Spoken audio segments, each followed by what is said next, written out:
മുളയ്ക്കാത്ത 2 ഏക്കറോളമുള്ള തരിശുഭൂമിയെ കൃഷിയിടമാക്കി മാറ്റിയിരിക്കുകയാണ് കോഴിക്കോട് കൊട്ടിയത്തൂർ സ്വദേശി ബിജു വിജയൻ.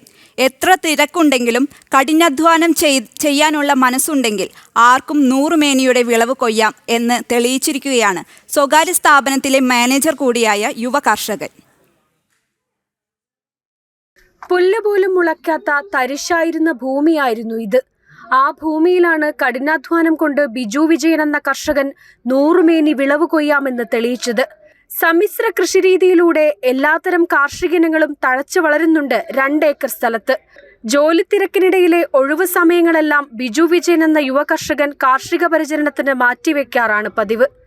നെല്ലും വാഴയും ചേമ്പും ചോളവും മഞ്ഞളും മരച്ചീനിയും തെങ്ങും തുടങ്ങി എല്ലാ കൃഷികളും ഭൂമിയിൽ സമൃദ്ധമായി വിളയുന്നുണ്ട്. ഞാനൊരു സ്വകാര്യ സ്ഥാപനത്തിലെ മാനേജറായിട്ട് വർക്ക് ചെയ്യുകയാണ്. അപ്പോൾ എനിക്ക് ഈ കൃഷി എന്ന് പറഞ്ഞു കഴിഞ്ഞാൽ എനിക്ക് ജീവവായു പോലെ തന്നെ ഏറ്റവും പ്രധാനപ്പെട്ട ഒരു കാര്യമാണ്. ഞാൻ ചെറുപ്പം തൊട്ടേ കണ്ടു വളരുന്നത്. എൻ്റെ അച്ഛൻ നല്ലൊരു പരമ്പരാഗത കർഷകനാണ്, അധ്യാപകനാണ്. അതോടൊപ്പം കൃഷിയും പരിപാലിക്കുന്നത് കാരണം ഞാനും അമ്മയൊക്കെ പുള്ളിയുടെ കൂടെ തന്നെ നിന്ന് സഹായിക്കുമായിരുന്നു. അങ്ങനെ നമുക്ക് കൃഷിയോട് അത്രയും ഒരു ഇതുണ്ട്. നമ്മളിപ്പോഴും മറ്റുള്ള ആൾക്കാരോടും എൻ്റെ സഹപ്രവർത്തകരോടൊക്കെ കൃഷിയിലേക്ക് ഇറങ്ങി വരാനുള്ള ആ ഒരു പ്രചോദനത്തിന് വേണ്ടി വിത്തുകളും കാര്യങ്ങളൊക്കെ കൊടുത്ത് അവരെ അതിലേക്ക് ഇതാവാറുണ്ട്.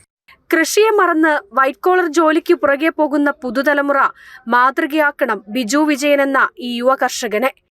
ജനം, കോഴിക്കോട്.